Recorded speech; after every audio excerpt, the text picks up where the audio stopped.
Bet they both gon' clear the scene. Watch me do 100 miles per hour when the light turn green. You know you can't ride with us if you can't show the bubble beat. Once you hit a revving on the engine, you know what that means. Red car, yellow truck, bet they both gon' clear the scene. Watch me do 100 miles per hour when the light turn green. You know you can't ride with us if you can't show the bubble beat. Once you hit a revving on the engine, you know what that means. Man. Oh man, excuse me, y'all. Oh, so it's been a while. I hadn't talked to y'all. Not much been really going on. Just been keeping the truck running, you know. Slowly still collecting footage for you guys on the no prep car. I know I keep promising it's coming, it's almost there. The reason why I wanted to pop this video though is I had a little scare. Let me zoom in. Oops. This is what I pulled out of my few lines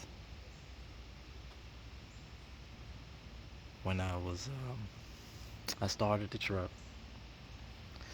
Truck was running, all of a sudden, man, it got real crappy sounding. And I was like, wow, what's going on? It started to idle down until it just died. I was like, wow, it's never done that before. And then I tried to crank it back up. Just turn, nothing. So, naturally I stopped. And I figured, it had been a couple weeks. I know fuel usually doesn't go bad after a couple weeks. But the fuel that I put in there was pumped from another vehicle, so I don't know how long it was in that vehicle. And I put it in, so I said, man, I must have got some bad gas. So I called myself pulling out the draining the tank. And when I drained the tank, I got a little transfer pump because I went through a little trial thing. You guys seen the videos where I have a couple different fuel pumps, so they just sitting around. So I just used that as a transfer tank, stuck it in the top of the tank and started pumping, right? So what I pumped out,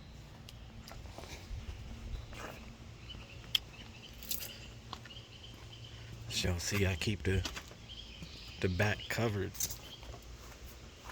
because of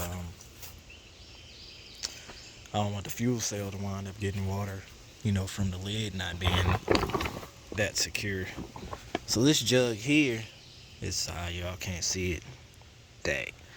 This jug here, I wound up filling up, and it looked like it's all just fuel. Now I'm not going to use it because it's been sitting out and it didn't turn dark. Now it looks like sweet tea, freshly brewed tea, or that's to say more like coffee. It looked like what you see here. So let's go back. What you guys are looking at is the separation of fuel and water. Get a little closer for you. So up top, when I first did this, before it sat out, it's been sitting out now for about 2 days. When I first did it, that top right there that looks all black was actually more like the color that's underneath. But you can still see, the separation. So there it is. Let me go back. Alright, so I pulled everything from the top of the tank, and I pulled as much as I could, with my other external filter. Then something, just trying to think like it's got to be in the line as well. So I came to the front here. Okay, see, so I came to the front, popped that line right there off of my regulator, and when I pulled it, I guess below the level of the fuel cell, it just kind of siphoned itself, so it started flowing out. And what I did was I had it flowing out into this bucket that you see sitting right there. And I winded up pulling out like a gallon and a half just from the lines. I mean, it may have been still whatever was left over in the bottom of the tank too that pulled through as well. But as you guys know, water is heavier. So the water, when I pulled everything using my external fuel pump into that 5 gallon jug you seen, it pulled all the fuel that was on the top. That water was still sitting on the bottom. And then, of course, like I said, what was in my lines. So now what I'm doing, look at that, that's crazy though, yo. All that water, man. You can even see it's just a thin layer of fuel on the top of the one on the right. But that is crazy. So I had a scare, man. I do have a borescope or endoscope. I'm not sure how you say it. Um, so I got a camera USB that hooks up to my phone, and I pulled all the plugs. Well, not all of them. I pulled one plug for each cylinder and stuck it down in there to get a look at that. I did snap some photos, but I had just downloaded an app to make it work on my phone, and now I can't figure out where it put the photos. But I looked inside of all the cylinders, just to make sure that there wasn't a whole ton of water, because y'all see that is a crazy amount of water. So with doing that, I looked, everything looked good. I could see some water deposits, here and there, just like but no like puddles or anything like that. Just it just looks like a sprinkle, like if it just started drizzling outside and you look at your windshield, like that. So that's what I seen basically in all the cylinders. um the end of the plugs, I could see where they had been wet. So now what I'm doing, reason why I got my intake off, not the intake but the air for the throttle body, reason why I had that pipe off and everything is because I'm getting ready to pull the injectors.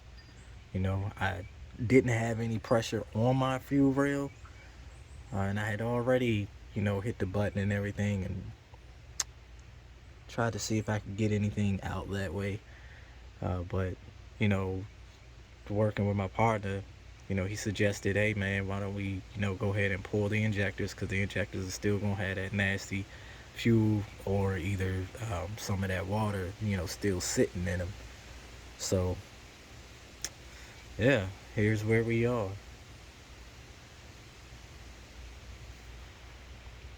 Oh, the Impala. um Impala's coming along. I still need, we got it where she's running on her own. We don't really, the fuel pump I put in there and everything's working good. What we need now is the dash. We need a new dash. So if any of you guys got a dash you're trying to come up off of, let me know.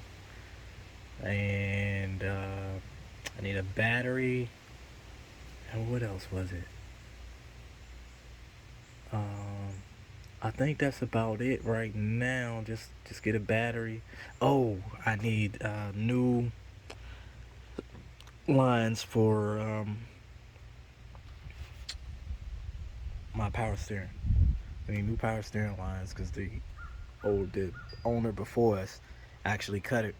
They had a little fender bender and they messed up the gearbox. So in getting ready to remove the gearbox, they cut the power steering line. So I did replace the gearbox on there. It's got a one I pulled off of another Impala.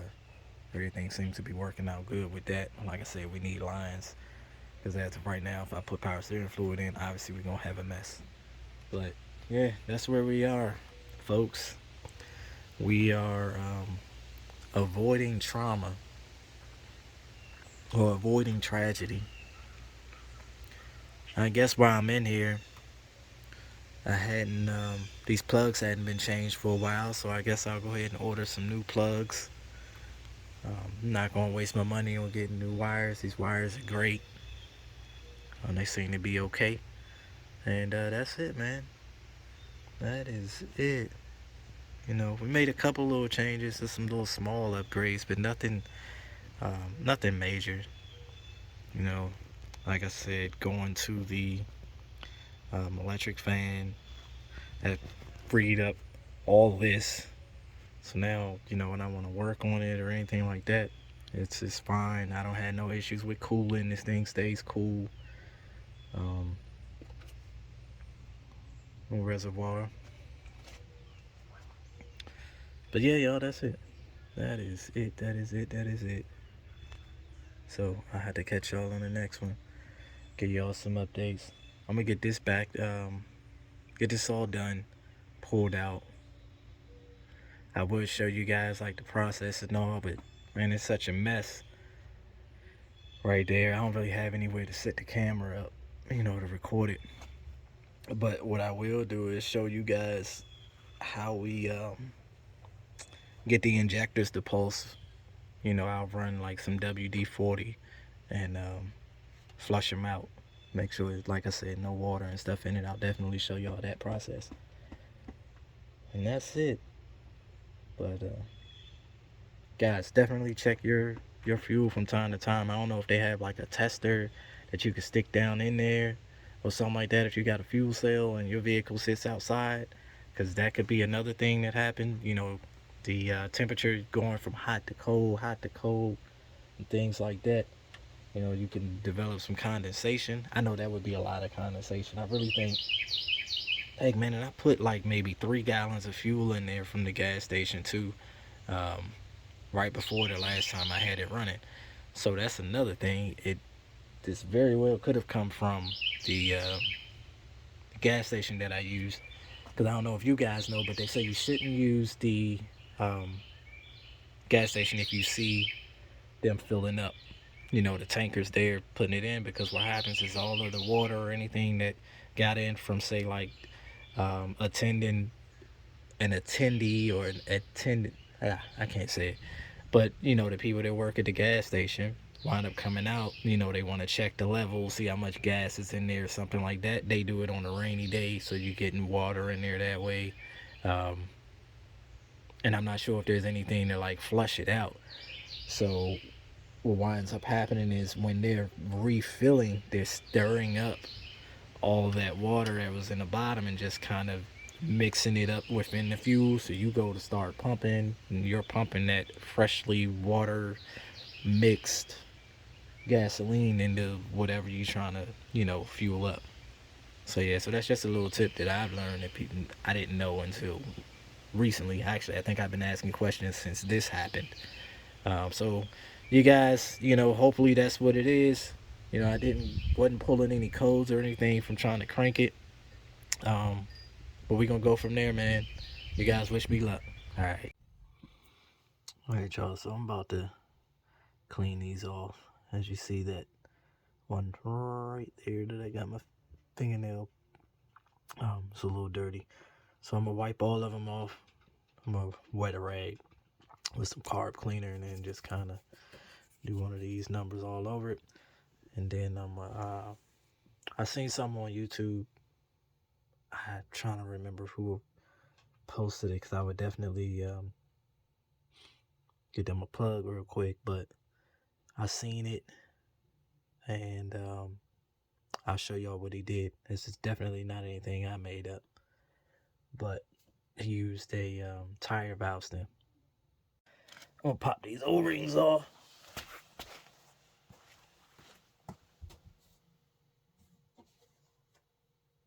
I can find the teeny tiny driver.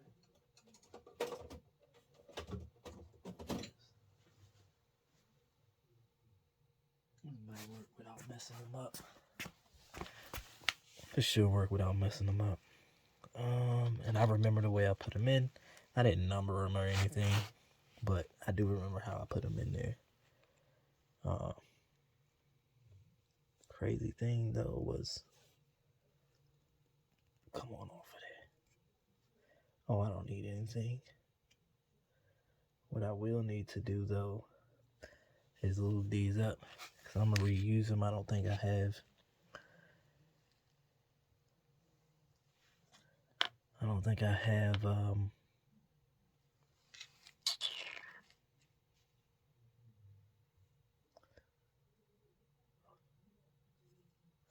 Got stuck for a minute.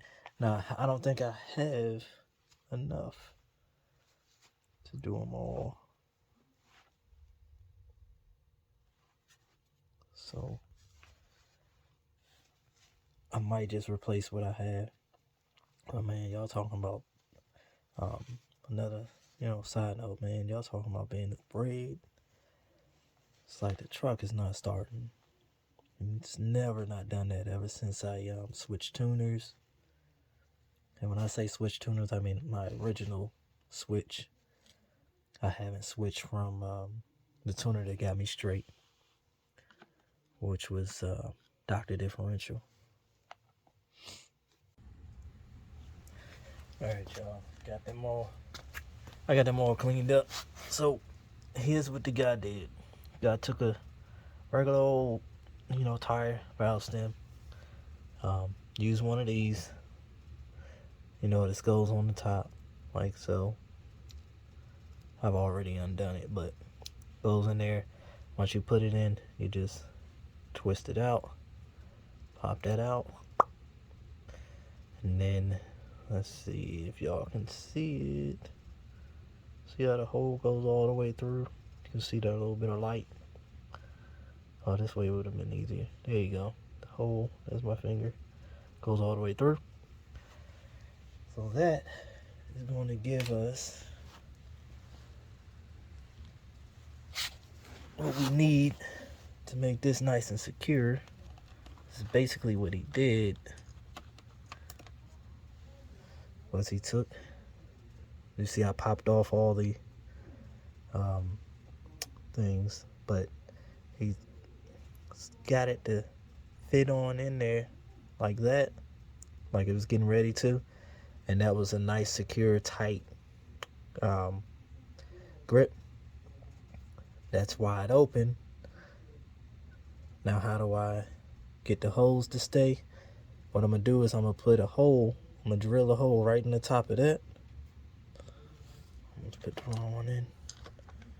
I might even do it right now. So he just did a hole right now in the middle.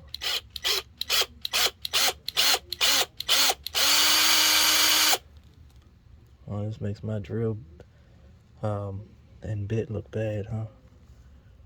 I'm gonna try it this way.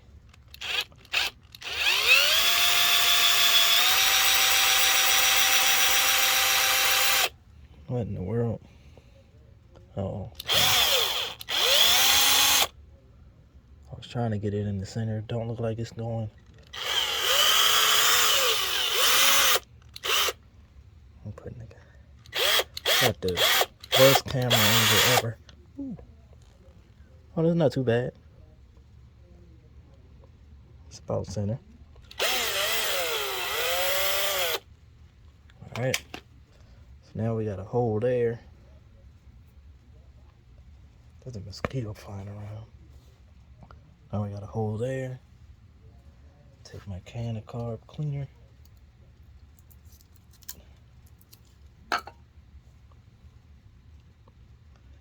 And we just gonna push this through. Push that through the hole like so. Now he burned the end of this a little bit to make it spread, and then it kind of was stuck. But what I think I'm gonna do is I think I'm gonna pour some glue down inside. Actually, you know what I have?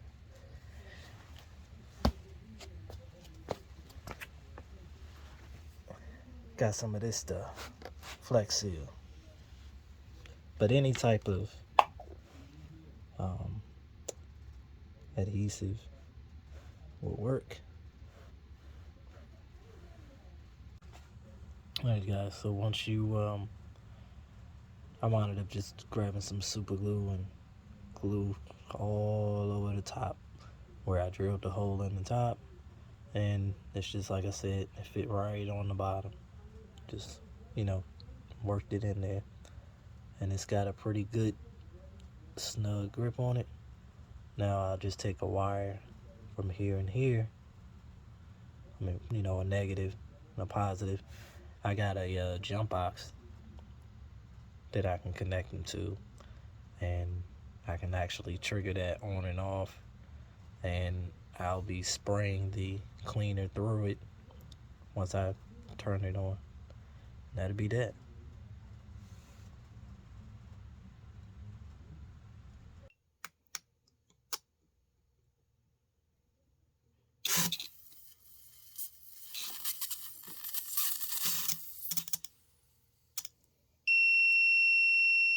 Shoot. So that was working until it wasn't. I got too much wire in one hand. Let me see. And bend it down. Oh, there we go. Okay, guys. So if you're watching the bottle, it's open. Up. Nope. Alright, y'all. Uh-oh.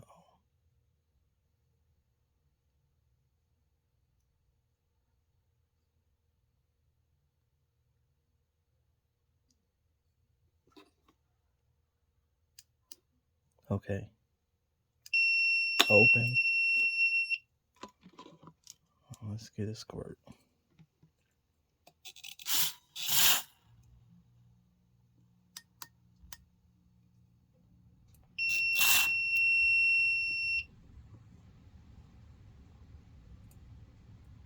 So it works.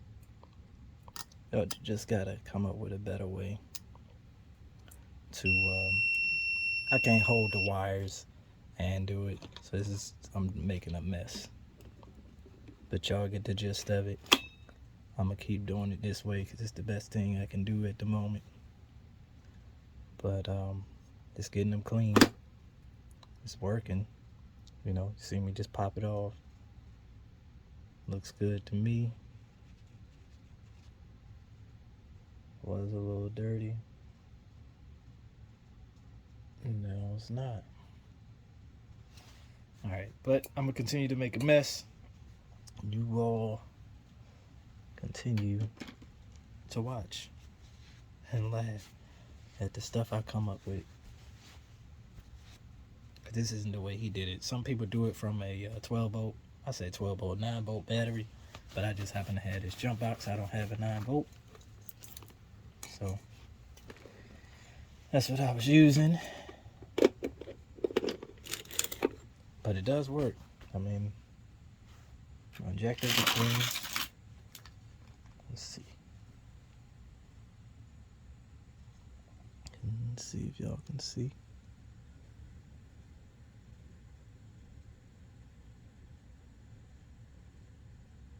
Looks nice and clean. I mean, that's all I can say. Is that it looks good. I can see the holes. And that's the whole point. Shouldn't be no nasty gas or any of that stuff in there now. We should be good to go. I'm gonna go ahead and put them all back, you know, together. I laid them out the same way I took them out in a way, so I know that this is bank 1 and this is bank 2, and this is the way I did it. So you got 1, 3, 5, 7, 2, 4, 6, 8, and as you see, they're all, the O-rings, they all look good. I done lubed those up, so I'm gonna put the O-rings back on, pop it back in the fuel rail, and I'll let y'all see how things go as far as, you know, if Yellow Jacket starts back up. Sorry for the beeping, y'all. Oh boy, here we go. I've already turned the fuel on to make sure that I, you know, just didn't have any leaks or anything like that. But we're gonna try to fire it up. So like I said, I've already turned the fuel on to fill up the rails and all that stuff. So see what we get, folks.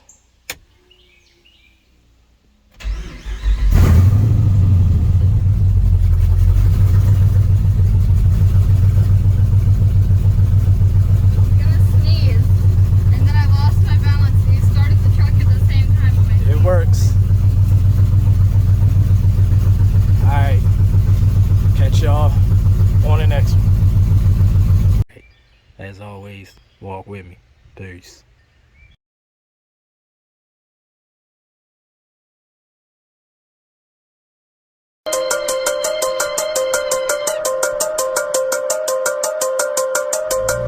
Red car, yellow truck, bet they both gon' clear